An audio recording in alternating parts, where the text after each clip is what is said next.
इथे कसं काय आलं? इथे मम्मीच्या रेफरन्समुळे आलं, कारण की माझ्या मम्मीची पण इथे ट्रीटमेंट चालू आहे.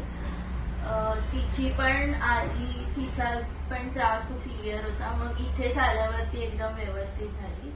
म्हणून मला पण केसांमध्ये 2 जागेवर आधी गॅप्स दिसले केसांना, जिथे अजिबातच केस नव्हते, ते असं टक्कल सारखंच होतं पूर्ण.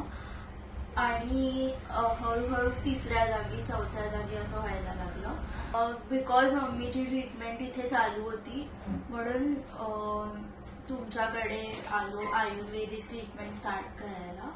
कुठली ट्रीटमेंट घेतली तुम्ही? तर 2 ट्रीटमेंट्स घेतल्या. त्यासोबत गोळ्या आणि तेल लावणं आणि ते सगळं तर चालूच होतं. तर फर्स्ट ट्रीटमेंट नीडलिंगची होती.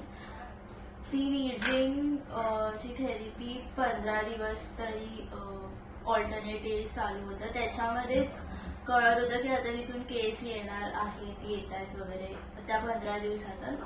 त्याच्यानंतर लीच थेरपी सुरू केली.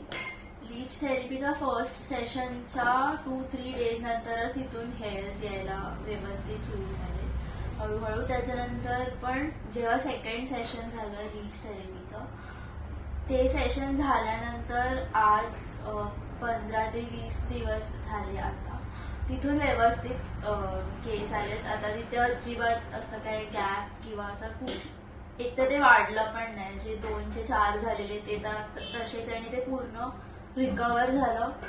आणि आता कोणी बघितलं तरी असं समजणार नाही की तिथे काय झालेलं वगैरे. ते एकदम व्यवस्थित जसे नॉर्मल केस आहे तसेच तिथे नॉर्मल केस आलेत आता.